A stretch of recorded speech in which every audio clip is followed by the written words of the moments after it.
रजीम बिस्मिल्लाहिर्रहमानिर्रहीम। जनाब सदर, मौजूद असतिज़ा इकराम और मेरे प्यारे अजीज़ साथियों, अस्सलाम वालेकुम रहमतुल्लाहि व बरकातुहू।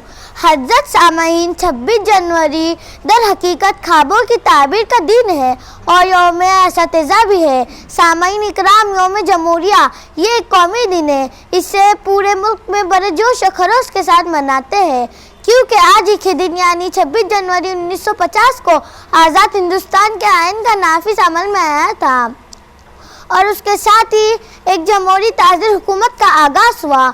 इसलिए आज के दिन को यौम जमहूरिया कहा जाता है।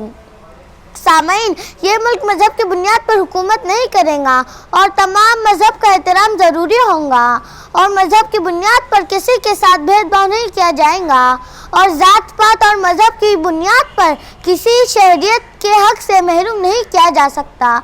हर हिंदुस्तानी शहरियत कानून की निगाह में बराबर है। हर शहरियत को आज़ादी रहे, आज़ाद ख्याल और आज़ादी मज़हब का इख्तियार हासिल है। और आखिर में मैं अपनी शायरी के साथ अपनी बात को मुकम्मल करना चाहूँगी।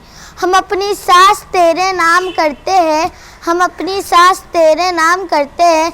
ए वतन, हम तेरे अज़मत को सलाम करते हैं। ए वतन, हम तेरे अज़मत को सलाम करते हैं। जय हिंद।